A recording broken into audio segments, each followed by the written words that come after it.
Welcome back to Edgework here on the Hammer Betting Network, a daily live NHL show Monday through Friday, 10:30 a.m. Eastern Time. Today is Friday, March 17th, and we only got 4 games on the schedule tonight here, Rob, but we'll break them all down, give out best bets if we've got them, talk about some of the things we might be looking at. I'm going to get into asking you about some of the strategies you might be looking at if you're looking at maybe some live betting. Alex B. Smith shared some of his, and he actually ended up coming out profitable on the day the other day. And aside from his 3-in-1 day that he gave out here on the show on Wednesday, he talked about some of the strategies he was looking at and was messaging me throughout the night, and those paid off. So maybe we can get into some of those if people are looking at that. But let's look at the games here tonight, starting with the Buffalo-Philly game. And this Buffalo team, I'm also kind of interested in your thoughts on if you think they still could be in a spot to make the playoffs. They are currently 6 points out. You're looking at them 6 back of New York, of the Islanders and Pittsburgh right now. You got 3 games in hand on the Islanders, 1 game in hand on the Penguins, but they've struggled over their last 10. 3-5-2. It's not been great. They are pretty decent on the road here, 20-10-3, and you're looking at the Flyers on the other hand. This team has committed to a rebuild, essentially. Danny Briere coming in as the interim, likely going to stay on as the full-time GM after this. And they're now on a 4-game losing streak. He came in, said, "Yep, we're gonna tank this or rebuild this thing," essentially committing to it, and they've done so since that point. This is a spot here where Buffalo needs to pick up some points, but even in a game like this against Philly, where they've beat up on some of the poorer teams around the league, you're not necessarily in a position where you're guaranteed to get a win, and this Buffalo team has been a little bit shaky.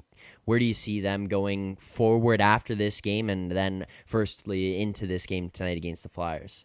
Yeah, I think there's going to be a large appetite from people to bet the Buffalo Sabres tonight for a couple of reasons. One, they're still in a playoff race. And number two, the Sabres this year have, for the most part, taken care of the teams that they should beat.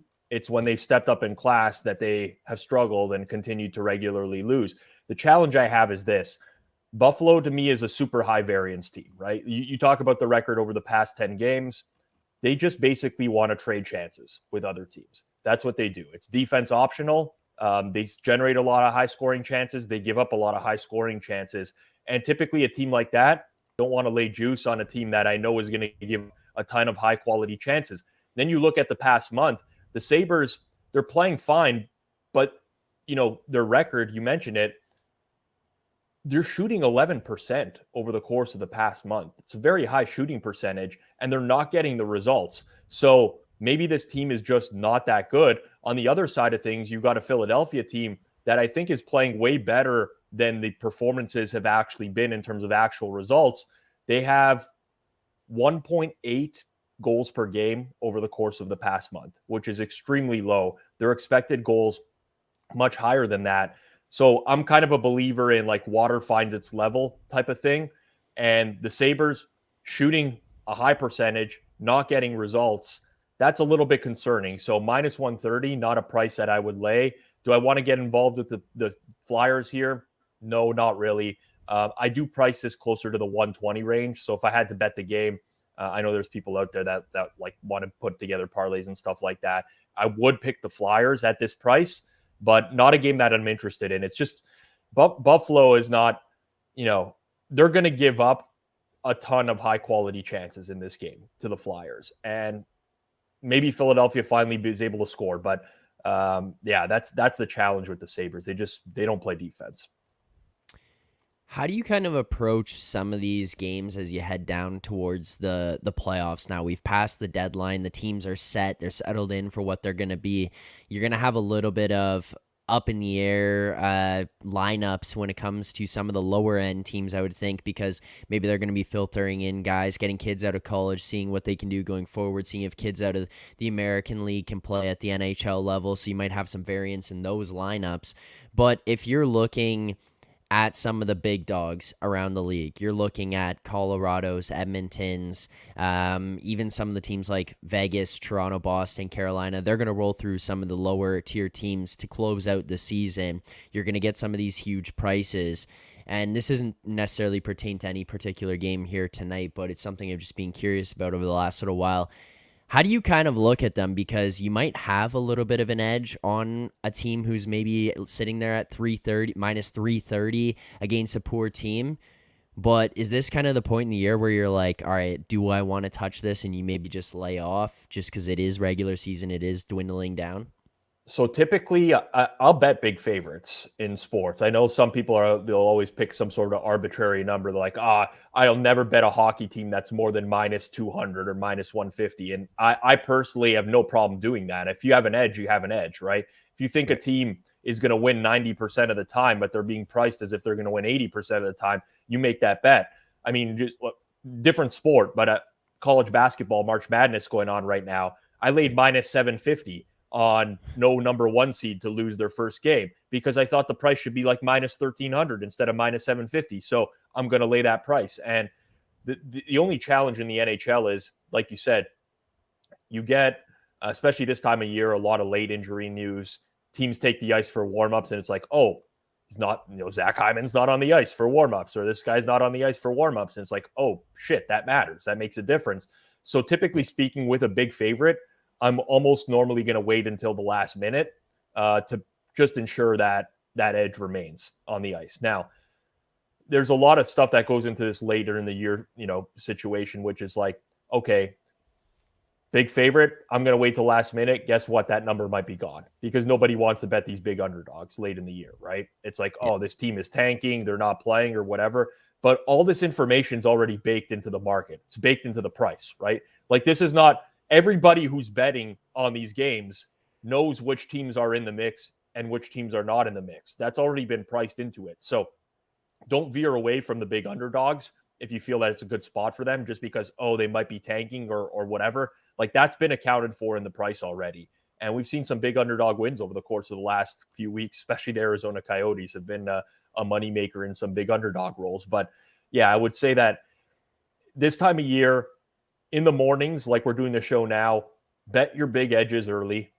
Later on, peruse through the news, wait over the course of the day for your smaller edges. And if something materializes, then go ahead and bet it. Okay, so I just pulled this up because I wanted to confirm. There's a comment here in the chat from Paul Choi. He says, on FanDuel, there's a cross-sport March Madness bet. Leafs total goals minus 250 versus number 3 seeds total wins plus 200. This does exist, by the way, and it's just for today. How would this be something of interest to you? Would you look at any of the cross sport props in the March Madness? And then this one in particular, do you have any opinions on that one as it stands right now? So I can't price this right off the top of my head because there's a little bit of math that goes into it. I'll tell you what I'm projecting for the Leafs in terms of goal scoring tonight, and then you can make an educated decision. If the Leafs play Frederik Andersen tonight, I project the Leafs to get 3.08 goals. If they play Kochetkov, I project them to get 3.10 goals. So almost the exact same thing. So just over 3 goals on average for the Leafs. You'd have to take the 3 seeds and add up their cumulative win probabilities, right? So you can actually do this via BetStamp, right? If you go to BetStamp and you go to the college basketball screen, you can download BetStamp on Android, iOS, or you can check it out on the web. But there's a percentage next to every team in every single game. That percentage is the implied win probability of those teams when you take out the VIG. So all you have to do is add up those 3 seeds, see what it comes to. I'm guessing it's going to come to somewhere in the 2.5 range in terms of expected wins, or 250% when you add up all the percentages. And that's why this is priced the way it is. With that said, Carolina plays a pretty stifling brand of defense. I would not be in that. That's not to say the Leafs can't score a lot tonight or win tonight. In fact, we'll get to that game in a second. But I just wouldn't, with the variance and what the Leafs can produce tonight, I would not be laying the 250 on this price. Right. It's either the 3 seed total wins or nothing, but you can just simply do the math on that. Right. Question here from Bankroll Spence says, do you have to pay to see the BetStamp picks now? No, you do not. They will just be hidden until game time. In order to see the picks, you just have to watch the show. You have to watch the show, listen to it on podcasts. Yep. That is how you can get all the picks. At the end of every show, we go through and recap. We pull them up on the screen so you can see our BetStamp account. You can see what we've tracked, and you can find all the picks from that day listed there, at the prices we played them, at the books that we played them, and how much we bet on them. We'll go through at the very end of every show. So that is how you can see the picks. But until game time, they will be locked. And then you can see them after the fact so that you can see what we have bet on, what won, what didn't. So, yes, that is how you can find all the picks. Just to add to that, Zach, so I was the one who made the decision to hide the picks. And just to explain to the audience why that happens, obviously, we're in the content business. We need to get viewership in order to produce shows. That's just the simple way that the world works, right? We're not going to be doing shows that air and go out to nobody. And it's nice that people can go to BetStamp and see all the picks that we made over the course of the day. And obviously, I'm a co-owner of BetStamp. I can see the analytics. But when 90% of the people are just going to get the picks and not viewing the content, well, then we can never run like that in the future. So this is a kind of a way to appease both parties. We will do a recap at the end of every single show. So if you do miss a show on a daily basis and you don't want to watch the half an hour or 40 minutes and scroll through for picks, you can always go right to the end. But at least that way we do get a view on the show. And at least in that sense, we can continue to grow the hammer going forward. So that's the reason for it. If anyone has issues with it, I totally understand. It's very convenient to go to BetStamp. But in the interest of trying to grow the Hammer Betting Network and Edgework as large as we possibly can, I think this is a decision that makes the most sense for everyone. Yeah, it's a pat on the back to the show for how well we've been doing that. All those people just go to BetStamp and look for the picks. But Rob's right in terms of we can't do this anymore if we don't get the views. I get it. There's a convenience, right? Like some days you can't listen to the show every single day or watch the show every single day. And I get that happens sometimes. So what do? You quickly go to BetStamp, you open up the picks. That's fine. Rather than doing that, just open up YouTube, click the video, scroll right to the end, and you'll get a summary. We'll literally pull up BetStamp on the screen at the end of every single show. It's just that it's the exact same thing, a couple clicks away. So that's the way we'll do it going forwards. And then Daniel H here saying, good morning, happy St. Patty's. I forgot today was St. Patty's honestly until right now. And I was just looking to see if I could find my St. Pat's hat, but it doesn't seem to be beside me. It's in a different area of the room, so I was going to throw that on. But happy St. Patty's Day to everyone watching. Neither of us wore green, man. Neither of us. I know. I completely forgot. I got nothing around me. I completely, that was a complete oversight on my behalf that today was St. Patty's. I have a green Leaf sweater. I have a green St. Pat's hat. I could have done the whole thing. You have no excuse. Forgot. No, I don't. I'm in my mid-30s, so I'm an old man now. I can't. Yeah, I had a few pops last night during the March Madness games. That's enough for me for a couple days. I can barely move today. But when you're in your mid-20s, I would be counting down the days to St. Patty's when I was in my mid-20s, man. That's the night, especially it's a Friday night. This a recipe to get messed up tonight, right? That I know you got to do a Leafs game tonight, unfortunately. Zach, Yeah, that's what I'm prioritizing, the Leafs in their St. Pat's uniforms tonight. That's what I got to do. So if they lose and they get absolutely smoked, tonight is just going to be the worst. And then I'm going to have to, I'll figure it out after that. I might drive downtown and go meet people because I'll have to just deal with this one myself. But that's what I have to do tonight. And here Daniel H saying he's not wearing his green either. He's wearing his red for his 11-seeded Wolfpack today. Go State. That would be Nevada, correct? No, is that no NC State? Nevada's also the Wolfpack, but NC State Wolfpack. Yeah. Right. All right, let's get to the Leafs game here tonight. We'll break this one down. Carolina heading to Toronto tonight to take on the Leafs. Leafs coming into this one on a 2-game losing streak right now, having lost to Buffalo and Colorado, a pretty good game the other night against the Colorado Avalanche. Carolina coming in right now first in the Metro. They are only 1 point up on New Jersey despite having a decent lead a couple of weeks ago. New Jersey has managed to close that one down. Carolina does have 2 games in hand on the Devils. Both teams have quite open the gap up on the New York Rangers, who sit third in the Metro right now. 6-4 in their last 10 for Carolina coming into this one, and pretty good road team, 26-6. Meanwhile, Toronto sitting there 24-7-5 at home. Looking at the odds for this one right now, Toronto is favored minus 119 best price available versus Carolina plus 110 best price available. Rob, is this one about where the market should be on this? You're looking at Carolina missing some guys coming into this game, and they are playing pretty well rolling in here tonight. Is this where this should be? I would say yes. I'll talk about the total as well in a second, but so I have the Leafs priced at minus 120 tonight, which is right around where this is. Now that's with Ilya Samsonov now confirmed to go in net. I was hoping it would be Matt Murray for a Carolina bet. I'm a Leafs fan for those that don't know, but betting first and foremost comes first for me. And I think there's a pretty sizable discrepancy between Samsonov and Matt Murray right now. Matt Murray's going to go tomorrow night in Ottawa, but Samsonov is solid, and I think that this warrants the price altogether. I'm just not high on either of these teams right now. I think Svechnikov being out now, torn ACL for Carolina. They already lost Pacioretty for the year. You now look at their forward group, it just doesn't have the same pizzazz as it did earlier in the year. Plain and simple.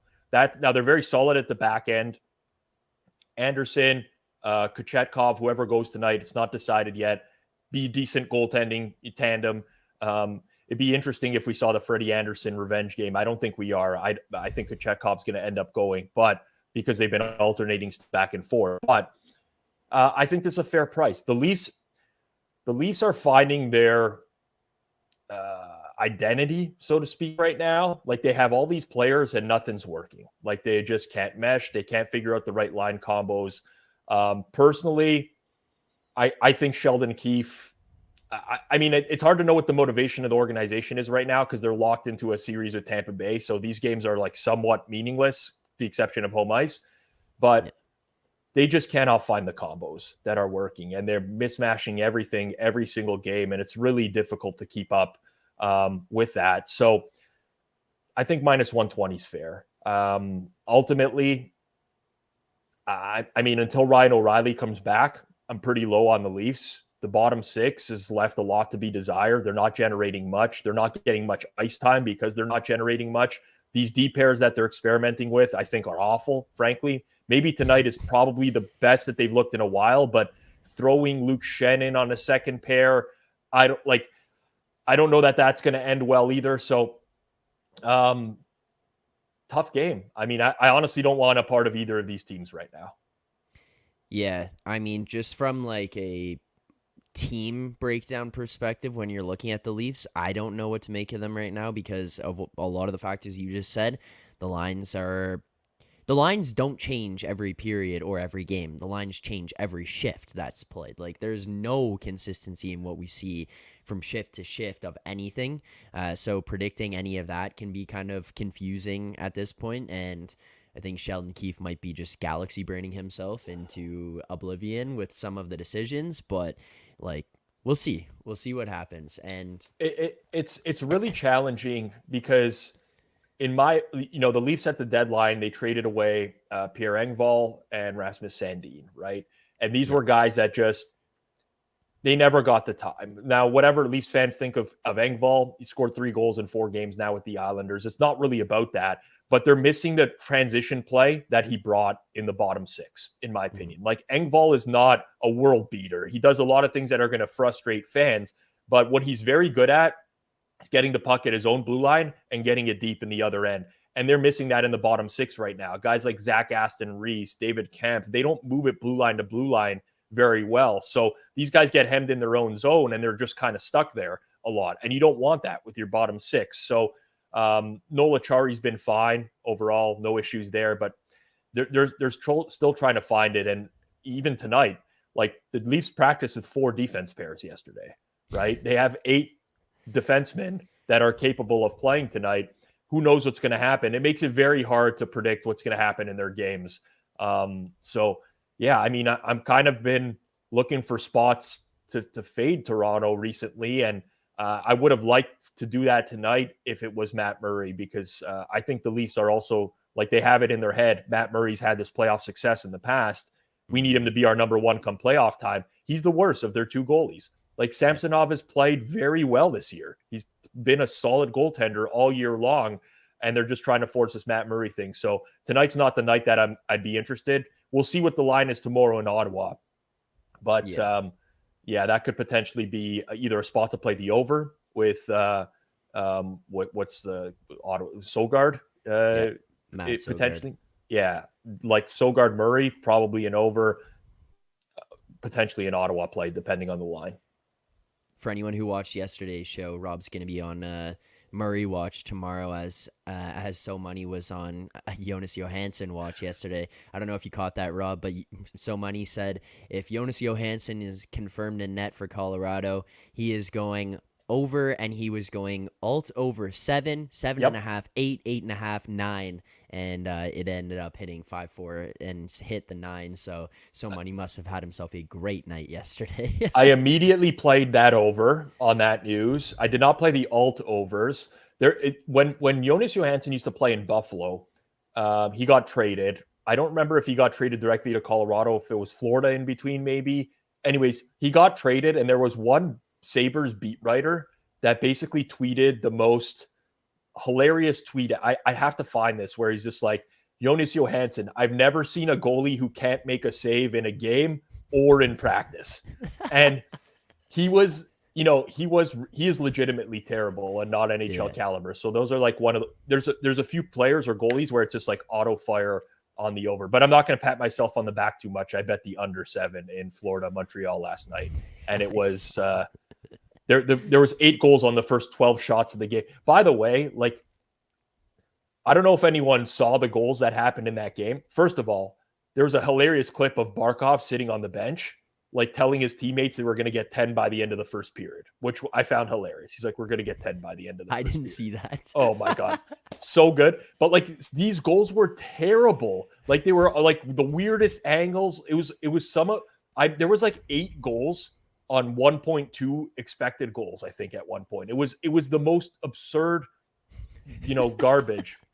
Anyways, rant over. We move on. But yeah, that was a bad bet. Rough one. That's hilarious. I wish I saw that clip. I'm going to have to go find it after the show of Barkov. Rob, quickly before we move on, you said there was something you were looking at with the over in this game, in this Leafs-Carolina game. Did that without pique your interest at all? So here, it does a little bit. So the Leafs aren't usually priced in this range. Let's put it that way, right? Now you're getting like the effect of Carolina missing some forwards, the fact that Carolina has struggled to score lately. I mean, remember, they had those back-to-back shutout losses. I think they had 3 straight games with 1 goal. Like, they've been struggling to put the puck in the net. It's extremely rare to get a Leafs team with this firepower at a flat 6, basically. So here's my, for everyone out there, I'm monitoring this line. I set line alerts for myself. If we can get an over 6 at plus 100, I will fire. So that's my buy point for everyone out there. Not there quite yet, but if we get no vig, over 6 plus 100, Samsonov great at home. I get all the things. Carolina struggling to score. That's too low for a traditional Toronto game. They should not be priced in that area. All right, fair enough. So keep an eye out for that one. We'll monitor the line movement there. And D saying it was because the crowd was changing 110 and he was mic'd up. So there you go. That had to play into it, but I'm still got to find that clip. That is hilarious. Moving on to the next game tonight. St. Louis on the road taking on the Washington Capitals. Washington right now still in the playoff hunt, a little more so than Buffalo even at this point. 5 points back of the Islanders. They got a game in hand on them. 5 points back of the Penguins. One more game played than the Penguins, and you're coming into this one 5-4-1 in your last 10. 16-13-4 at home, so not the prettiest team at home, but St. Louis on a 2-game win streak rolling into Washington tonight. 3, 5, and 2 in their last 10. You're looking at this price tonight for St. Louis plus 150 on the road at the Capitals. How do you kind of play this one here, Rob? Or is this maybe look towards the total to see if that's somewhere where you'd rather play? Yeah, we go back to the well on the over in this game. And I know St. Louis played an 8-5 game last time out, and that typically is like, you know, this is a little bit narrative-y. I'm not a huge fan of playing overs after we've already seen like the team play a extremely high-scoring game last time out, because typically I think the coaches want to, focus in a little bit more on defense. But I make this over 6.5, closer to minus 125. And you look at the course of the past month, the Capitals and Blues are two of the worst 5 teams in terms of goals allowed per 60 minutes. The Capitals give up 3.47 per 60. The Blues give up 3.43. If we want to look at expected goals, they're 4th and 7th respectively. These are two teams that just struggle to defend.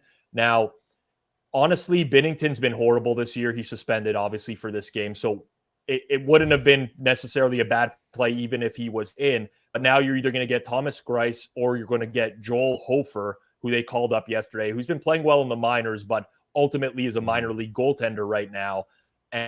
And the goaltending just isn't there for the Blues to be able to offset the fact that they're giving up a ton of scoring chances. So I like the over 6.5 here. I think this is a little bit underpriced. Little bit, like had we had a normal scoring game last time out for the Blues, something that wasn't absurd where they gave up a ton of goals over the course of the second and third period, I'd be a little bit more confident in this, but ultimately I still think it's pretty mispriced. Okay. Also, to clarify, I said win streak for St. Louis, meant losing streak. Two-game losing streak, yes, not win streak. So we locked that in over 6.5, minus 109 in the St. Louis-Washington game there. Again, we will recap all the picks at the end of the show, but final game here tonight, Columbus, Anaheim. We got I don't even know what the proper name for this is. The Bedard Bowl, the dumpster fire, the dumpster bowl. Like, yeah, this is what we got going on tonight. Columbus in town in Anaheim. Columbus is coming off a back-to-back here as well. Price plus 107 on the road against the Anaheim Ducks. Is this price accurate for you here, Rob? Is this a little short? Where are we at with this one tonight? Oh no, it's Anaheim is a biz. Anaheim is terrible, terrible, terrible. Now the problem you have here with Columbus is that you have Michael Hutchinson in net. Yeah, and that's an inherent challenge at all times. But let's play a half unit on Columbus plus 107 at Bet Rivers. The Canby books have plus 107. I'd pretty much play it down to plus 105, which is my cutoff. And honestly, it's just Anaheim being priced in these ranges. Like the Ducks have a 40.3 expected goals percentage over the past month. They have done this all year long, consistently, like historically bad defense, bottom 5 offense at 5v5, 4th last in the league in expected goals for per 60 minutes. They just cannot be priced in these ranges. And I know Columbus is bad as well, don't get me wrong, but they have more talent, in my opinion, than Anaheim. This game should be closer to a pick 'em. If not, Columbus, small favorite in the game. So we'll do the half unit. Hutchinson's scaring me off of it a little bit, but you get Lucas Dostal in net as well for Anaheim tonight. This is like one of those where, you just remove yourself and you just look at the price and you're like, yeah, Anaheim laying minus 120. Give me who's the other team? Sure. Give them to me. That's pretty much the situation tonight. Right. All right, so that's it for the games today. We did give 2 picks here. We'll go through them real quick here for people to see. So first pick that we have St. Louis, Washington, the over 6.5, minus 109. You can find that at Bet Rivers, or as Rob mentioned there, any of the Canby books, and we did play a full unit on that. So St. Louis, Washington, over 6.5, minus 109. Full unit on that, and then we are going to go to the Columbus Anaheim game, and we are taking a half unit on the Columbus Blue Jackets against Anaheim plus 107. So that would be a half unit Columbus Blue Jackets money line plus 107. Now, Rob, before we end off, we did only have the 2 picks here today. There are only 4 games, so it's been something I've been complaining about this NHL schedule. I mean, even for me sitting here Mondays and then to Tuesday to Wednesday, again, you go like 3 games, 12 games, 3 games. And then Fridays, you and I have had days where we have 1 game on the schedule. Yep. Like it's a gong show. But maybe on a day where you're looking at 4 games, you don't have as many bets going into the night to start.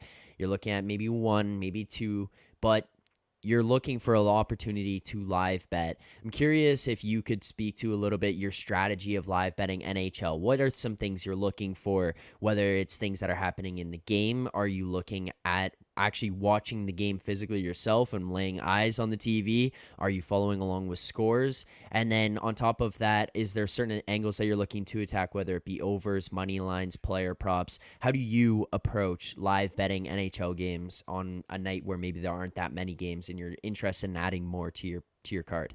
So a couple of things people need to realize: live betting, the algorithms that the sports books make are pretty solid for these. And there's obviously a little bit more vig on live bets typically than, pre-game wagers, so to speak. So it's a challenging market to beat.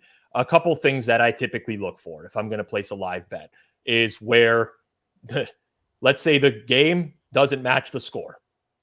Because these live betting algorithms, they're basically going to take the pregame price and then they're going to adjust for score as the game goes on. So sometimes you'll get see a team that goes up 2-0, but they're actually getting dominated in the game.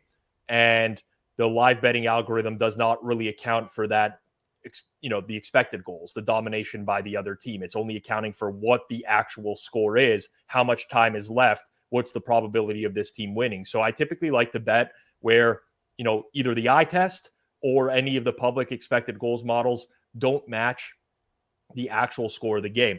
One other thing I like to do as well is there is still referee bias in hockey. So typically speaking, if I see a team get the first 3 power plays of the game, something along those lines, or have a run of power plays, there's a very high likelihood that the opposing team is going to get the next power play or multiple next power plays. And that's also not baked into the price of these live betting algorithms as well. So you get a 0-0 game, tie game 1-1, one team gets a run of 3 power plays in a row, they don't score.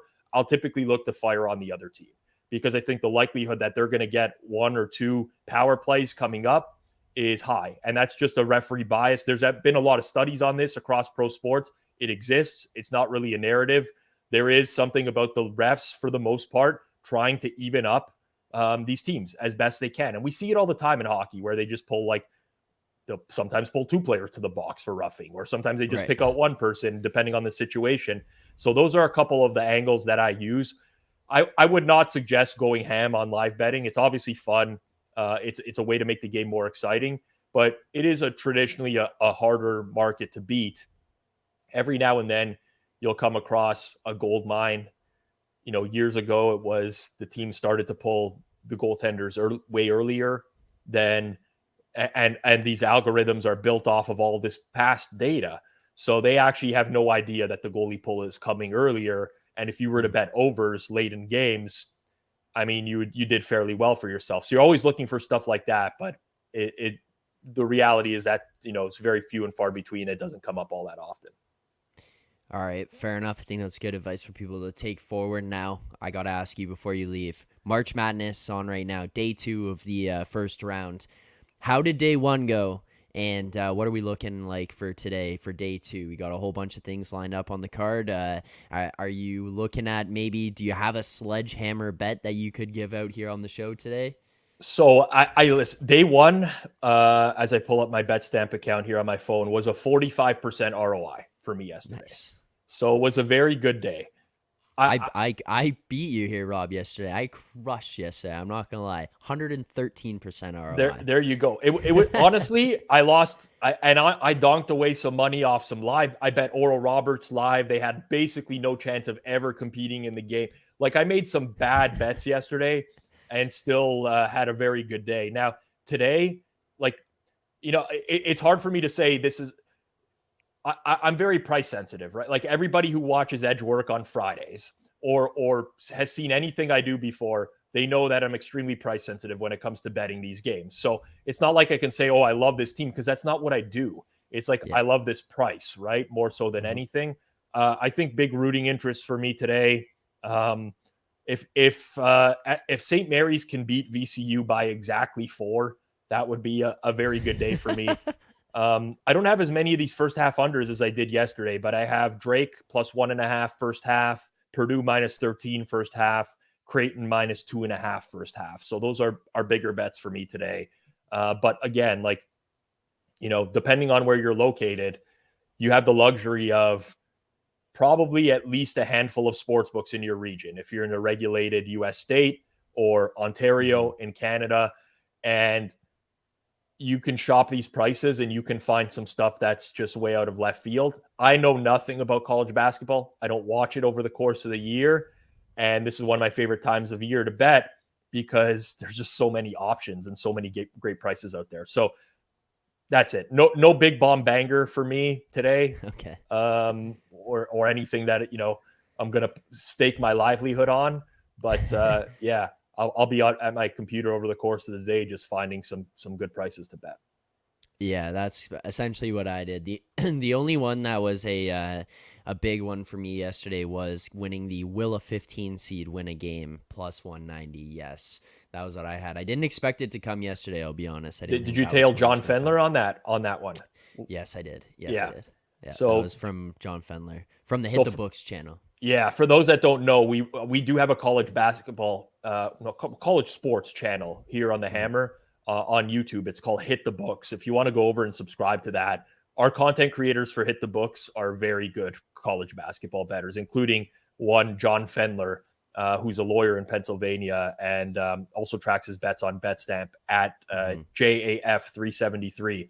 But yeah, it was a pretty good week in terms of like the collective content we were able to put together leading up to March Madness. And he's a guy that, I mean, you see the ROI, you see the closing line value, pretty solid better altogether that I do like to tail. So yeah, he hit that one. Will a 15 seed beat a 2 seed yesterday? Yeah. So that was, I fully grabbed that one from him, but that was a nice one to have there yesterday. That's for sure. Yeah. Yep. All right. So quickly recap again here, just for people who might have missed it or weren't paying attention. Lastly, we do have the over 6.5 minus 109 St. Louis, Washington full unit on that, and then a half unit Columbus Blue Jackets money line plus 107. Take a flyer on that one. I just I see yesterday's results on the side of the screen there too. And I know that I also bet New Jersey yesterday. Tampa Bay, the horseshoes that they've had in the last 2 games against New Jersey, are truly they just got caved in yesterday's game. And they're getting the results, but that's very worrisome. The Lightning look very bad right now. Yeah, that was a tough one. I was following along with that, watching March Madness, trying to see what was happening, and then I was trying to follow along for our edge work bets just to see how we did. And I'm like, what is going on in this game right now? But it is what it is. And then the over 6.5 in the Rangers Penguins game, it goes 4-2. So hate to see it. It is what it is. You battle back, and hopefully we can get some wins here today. So, Rob, thank you for taking the time to do this. Appreciate it. Appreciate the insight as always. Look forward to seeing you back here next Friday. But for everyone else, we will see you back here on Monday morning at 10:30 a.m. Eastern. And if you're looking for a list of our full bets for Saturday, the full best bets across all the Edgework creators, make sure to go over and follow our Twitter account at EdgeworkHQ. You can see it on the bottom of the screen there. We will give out our best bets. Everyone across Edgework will be tweeted out tomorrow around 12:15 in the morning or afternoon, morning. I don't know what you want to call that, but Eastern time. Midday Eastern time.